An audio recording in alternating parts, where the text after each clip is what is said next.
Bonjour à tous, bienvenue dans le 12-13 à la une de ce mercredi.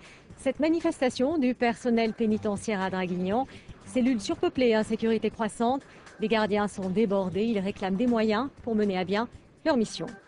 L'Euro désormais sous contrôle à Marseille. Hier soir, le match Ukraine-Pologne s'est bien passé. Il était pourtant classé à risque. Les mesures prises en urgence, comme l'interdiction de vente d'alcool, semblent porter leurs fruits. Enfin, dans les Hautes-Alpes, des enfants malades ont vécu un baptême de saut en parachute.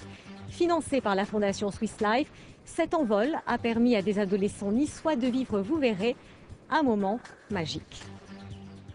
On s'envole maintenant avec la Fondation Swiss Life. 2 fois par an, elle offre des baptêmes de saut en parachute à des enfants malades.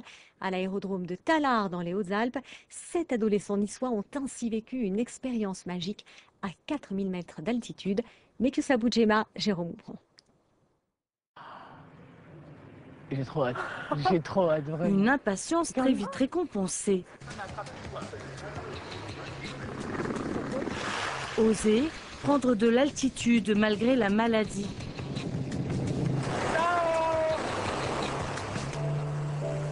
Voler, toucher du doigt les nuages.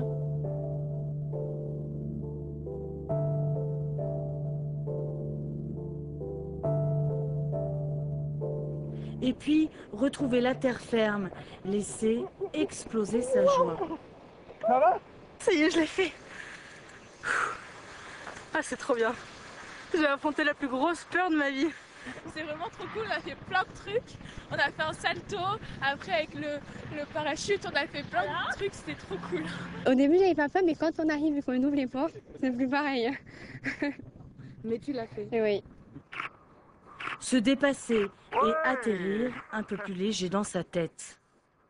Libre de voler, de planer au-dessus de tout le monde, franchement, c'était merveilleux, vraiment merveilleux. Je peux pas mettre plus de mots là-dessus, c'était vraiment un kiff que je l'ai vécu et je le referai sans doute, sans hésiter. C'est un dépassement de soi, ça prouve que faut vivre au jour le jour parce qu'on sait pas ce qui nous arrive demain et que si on a l'occasion, faut la saisir.